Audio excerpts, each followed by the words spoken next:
them whole. Therefore, you need to chop them up because the smaller the bones, the more flavor that's going to permeate into your soup or stew.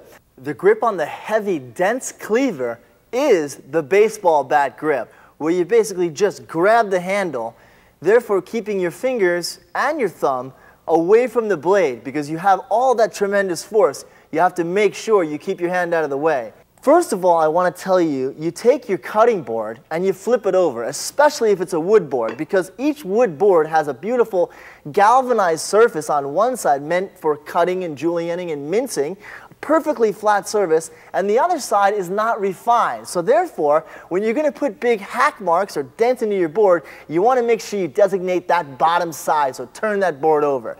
Next, only raise the cleaver as thick as the bones are. Make sure your cleaver is sharp, obviously, and let it do the work. That's why it's heavy, because it does the work for you. You don't need to slam down on something that's only 1/4 inch thick, because that increases the chance of safety risks. So we want to be very careful.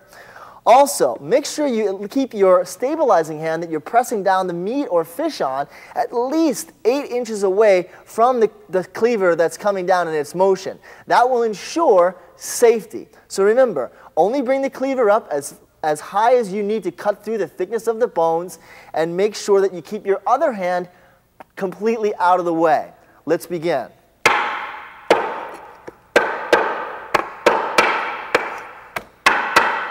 Now I have my fish cut up. I'm all ready to make my bouillabaisse, and we'll move to our next lesson.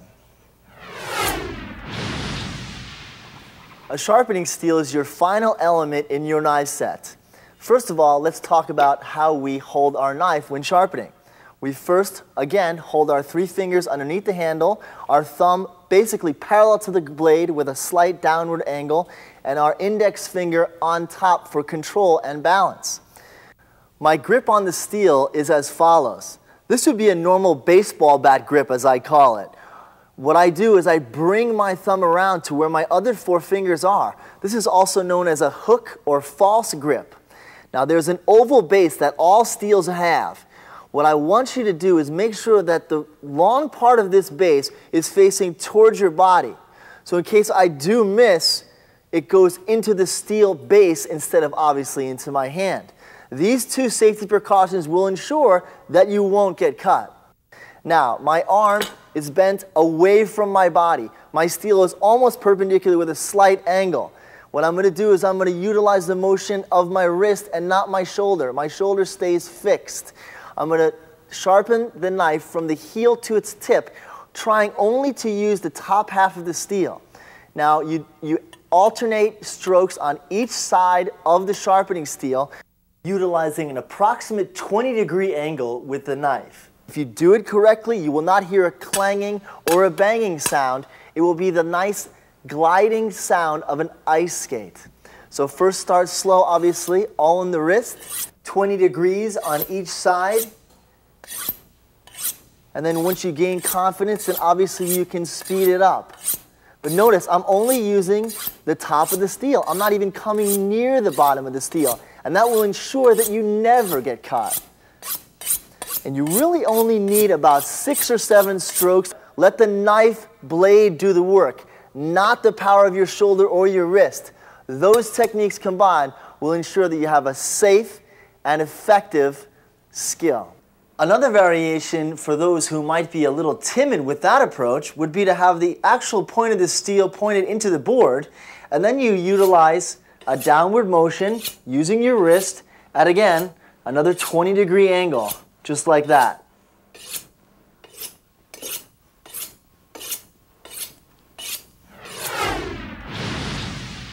Flexibility is another element that you should consider when purchasing knives. Certain knives you want them to be flexible and have some give to them, and other knives you want them to be very rigid without any give. For example, a boning knife. Boning knife you want some flexibility to because you are carving in and out of joints and cavities with proteins. It's very important that it has some give so it has some forgiveness to it. Slicing knife. Again, a lot of the times I will be slicing leg of lamb with the bone in, or carved roast turkey on the bone, or even a bone-in roast ham. Therefore, a good amount of flexibility is also a great idea, and it won't hinder your methods.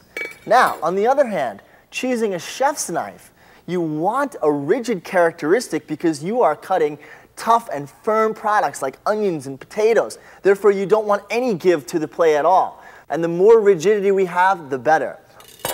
Also, our final concern would be a paring knife. Paring knife, you want a rigid characteristic as well because you are paring and you are turning and you are peeling a lot of stiff and hard objects like potatoes and carrots. Therefore, you don't want a lot of flexibility, and rigidity is key. So keep those elements in mind when you're choosing your knife. Henckels make varieties of flexibility within their branding, so seek those out and make the right choice. In addition to the safety elements, the grips, and the opposite hand placement that we've covered so far in this video, there are other safety concerns that you should understand. I personally haven't cut myself in over a decade. I'm very proud of that fact. And that's because I'm a stickler and make sure that I pay strict attention to all the safety elements involved with cutting. Now, first of all, I want you to roll up your sleeve before you even start to handle a knife, because the knife handle and the blade can easily get caught or snag on the sleeve, and that can result in a deep cut.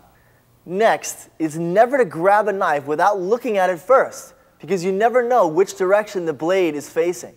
Next, never cover a knife with an object like a towel or rag, because you never know what you're going to grab. Next is never to pick up or use a greasy knife, because it can easily slip out of your hands. Next is when you cut an object parallel to the board, never keep your hand behind, because you never know when the knife's going to come out the other side. Always keep your hand on top, and that will ensure that you never get cut. Never cut when you're distracted. Instead, first put the knife down, then tend to what's needed. Never try to do another task with the knife still in your hand.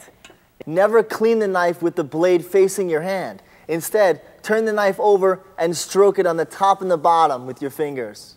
Never, under any circumstances, attempt to grab a falling knife. Instead, step back and let it fall. Henckels recommends that you do not use a dishwasher when washing your knives. Instead, wash by hand with soap and water. Also, never store your knives loosely in a drawer. You could accidentally cut yourself, and storing them loosely like this will damage the blades. There are 3 ways to properly store your knives. First, in a knife block set. Second, in a knife tray, which fits in your kitchen drawer. And third, on a magnetic rack that is attached to a wall. If properly stored and cared for, your Henckels knives will last a lifetime. Henckels makes several different types of knives, all of which have the identical exclusive construction methods, but differ in handle design and construction. Let's examine each of their 4 signature lines. First, we have the Professional S series. This knife is a traditional 3-rivet handle with a full tang and is a true classic. Second is the 4-star series. This knife comes with the molded polypropylene handle, which has a slight different feel and has the same classic shape as the Professional S. Third is the 5-star series. This knife again has the molded polypropylene handle, but also has the patented ergonomic handle design, which improves function, convenience, and safety. And finally, the Twin Select series, which has the same patented ergonomic handle design, and the handle is stainless steel, permanently bonded for seamless accuracy and no gaps.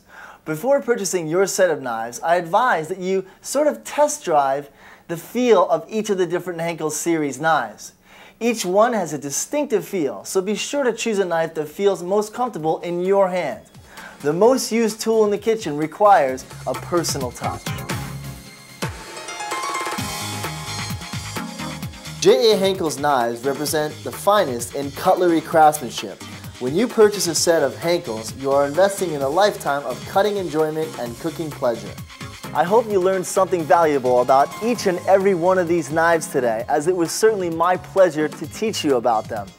Now remember, stay focused, commit yourself, and practice makes perfect.